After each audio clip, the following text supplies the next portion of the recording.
ये बताइए, आप इन्हें पहचानते हैं? ये कौन है?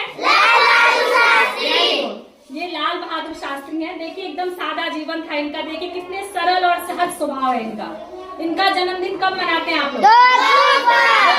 2 अक्टूबर को। और किसका किसका पड़ता है? और किसका पड़ता है?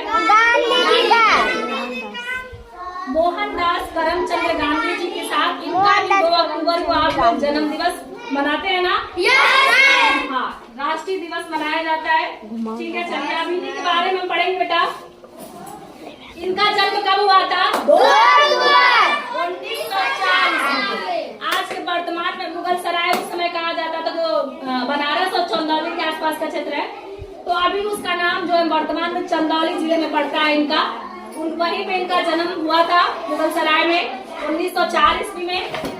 और बहुत सारे नाम और देश के लिए काम करने के उपरांत 1966 ईस्वी में 10 जनवरी 1966 को ताशकंद में सरकारी कार्य से वो अपने देश की चीजों से गए थे।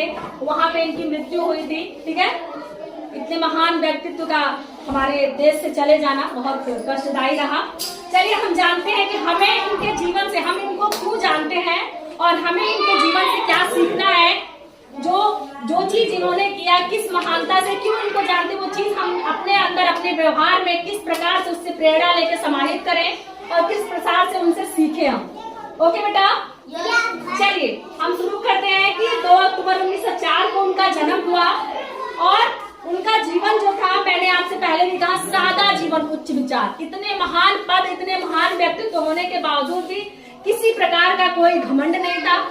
किसी प्रकार का कोई ये नहीं कि हम प्रधानमंत्री है तो अलग तरह की सुविधाएं ले। हर तरह की सुख सुविधाओं का त्याग करके देश की आम जनता जैसे रहती थी वैसा जीवन व्यतीत किया।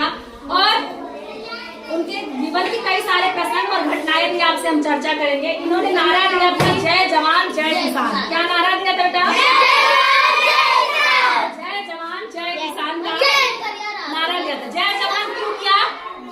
देखिए, दो लोग जो देश की बहुत बड़ी सेवा कर रहे हैं। एक जवान जो दिन रात विषम परिस्थितियों में, जो जाड़ा गर्मी बरसात, कितने बर्फीले कितने बर्फों के बीच में बंदूक लिए आपकी सुरक्षा में, आपके देश के, अपने लोगों की सुरक्षा के लिए सीमा पे बंदूक लिए खड़े हैं कि चौकसी लगाए हुए कि कोई कहीं हमारे देश में कोई अनहोनी ना हो, कोई किसी तरह की घटना, कोई आतंकी ना प्रवेश करे, किसी तरह का कोई हमला या किसी चीज का। यानी देश की सुरक्षा की पहली जिम्मेदारी किसकी हो गई है?